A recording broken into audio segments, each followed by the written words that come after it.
현대판 어벤져스라는 표현을 많이 쓰는데요. 연예계에서 이렇게 용감한 어벤져스 스타가 있다고요.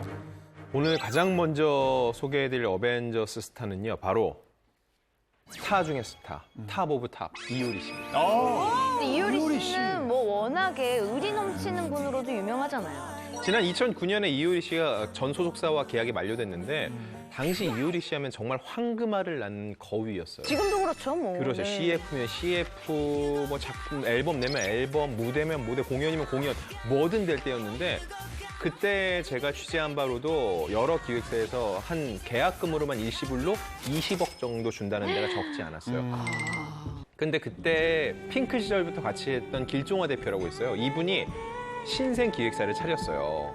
그러니까 신생 기획사가 별로 돈이 많지 않을 거 아니에요. 근데 덜컥 여기랑 계약을 한 거예요. 나는 여기랑 일할래 하고선. 실제로 그렇게 해서 의리를 지켰고 그 회사가 성장하는 데 많은 도움을 줬어요. 그리고 2012년에 길 대표 결혼하는데 결혼식 사회도 봤었고요. 제가 이 결혼식 참석을 했었는데 그때도 와서 그냥 형식적으로 봐주는 게 아니라 진짜 친오빠 장가 보내듯이 그렇게 하나하나 챙기면서 굉장히 살가운 모습을 보여줬는데 쉽지 않은 일이거든요. 근데 그 어려운 걸 이효리 씨는 해내더라고요. 의리가 있어요. 네네. 이효리 씨 참 멋있어요. 예.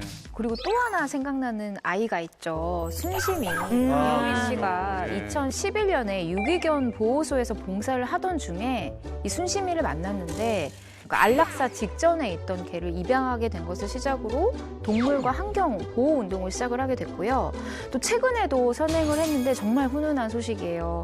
이 장애인의 자립을 위해 만든 이 사회적 기업인 구두회사가 있는데 이 장애인들이 만든 구두이다 보니까 편견이 있기 때문인지 이 구두가 팔리지 않아서 거의 경영난에 이제 시달리게 된 거예요. 근데 그 소식을 이효리 씨가 접하고 내가 모델을 해주겠다라고 얘기하면서 이상순 씨랑 같이 모델로 나서준 거예요.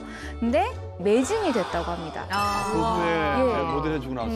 그런데 계약료가 이 카달로그 촬영 당시 시는 구두 한 컬레였다고.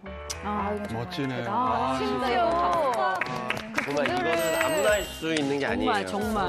저 화보도 이효리 씨가 직접 사진 작가를 섭외를 해서 본인 자비로 찍은 거예요. 대박이다, 진짜. 이효리 씨가 2012년 이후에 모든 상업 광고를 다 거절하고 있거든요. 기본적으로 그 이유가 뭐냐면은 그거 먹고 내가 몸매 관리하고 그거 먹고 예뻐진 거 아니다.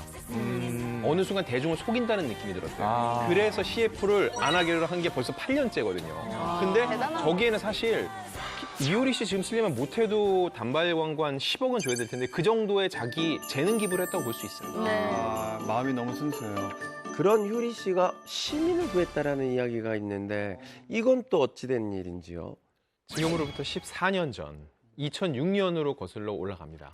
그러니까 그때는 이효리 씨가 탑스타 중에 탑스타로 활발히 활동을 할 때였는데 한 일간지에 투고가 들어와요. 이효리 씨 고마워요라는 글을 올리면서 이 사태가 시작이 됩니다. 바로 한전 아트센터 인근에서 쓰러져 있는 취객을 이효리 씨가 직접 구한 일이었어요. 취객을 구해요?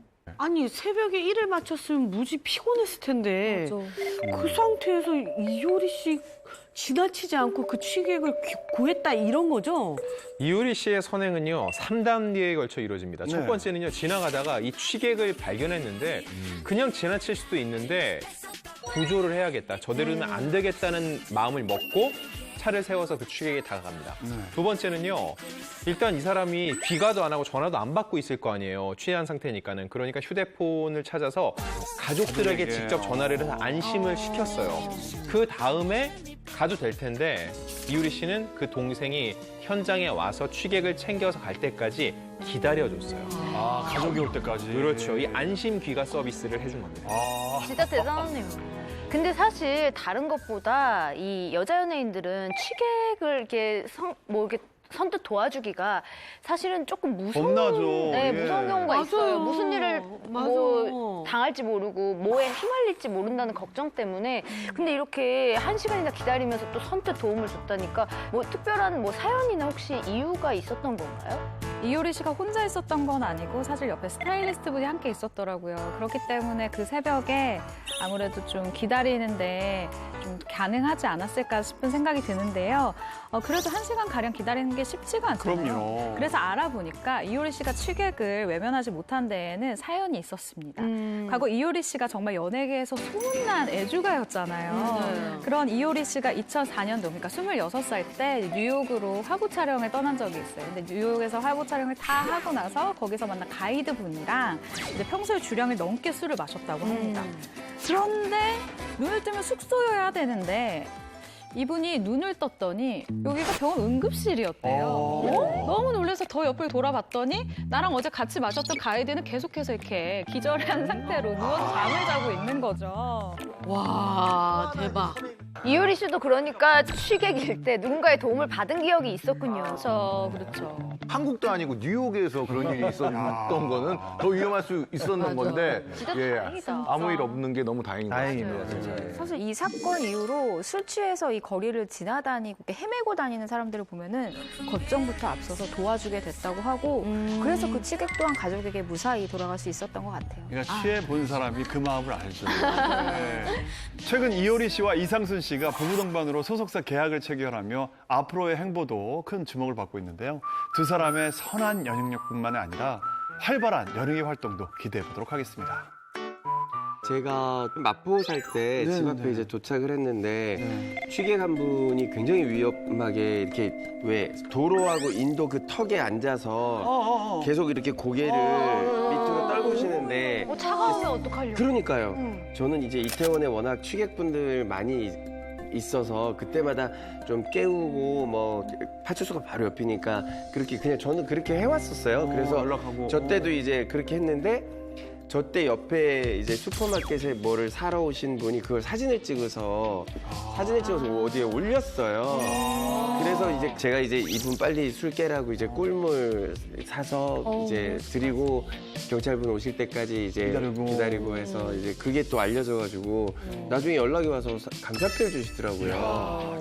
그래서 이렇게 사람은 늘 보이지 않는 곳에서 선행을 하다 보면 누군가는 알아주겠구나라는 걸 또 뒤늦게 또 깨달았습니다. 이런 거를 다 저희가 말씀을 뭐. 드려야 되는데. 그러게 말이에요. 자기 입으로 니들이 본인이 나서서. 니들이 얘기를 안 할 거라는 건 난 알고 있기 때문에 제가 제 입으로 굳이 말씀을 드렸네요. 예, 현명한 선택입니다. 민망합니다만. 아니 뭐 선행인데 어떻습니까? 셀프 홍보도 좋죠. 네. 네, 시민을 구한 어벤져스 또 다른 주인공은 배우 이광수 씨입니다.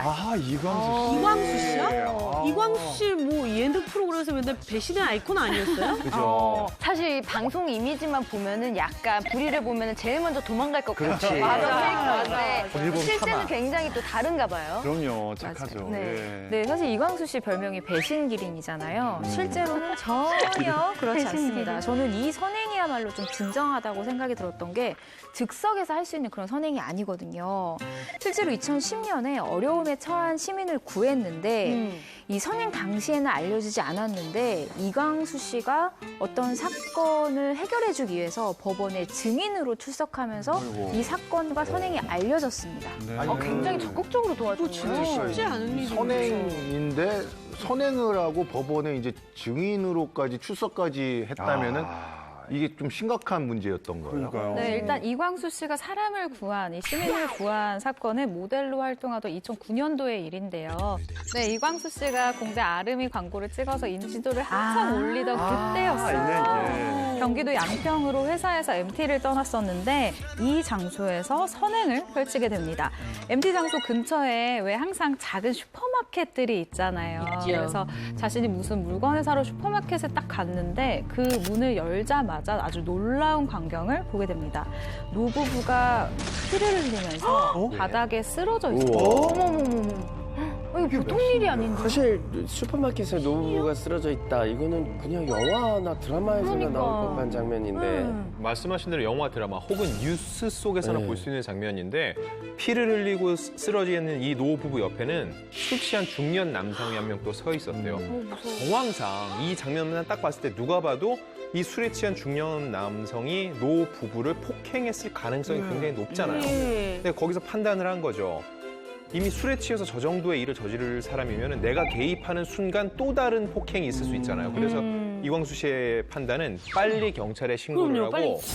사실 키가 190이라 되니까 눈에 띌 거 아니에요. 그럼 빨리 재빨리 자리를 피할 만도 한데 현장에 경찰이 도착할 때까지 기다렸고 기다렸다가 그리고 경찰이 그 중년 남성 연행에 갔잖아요.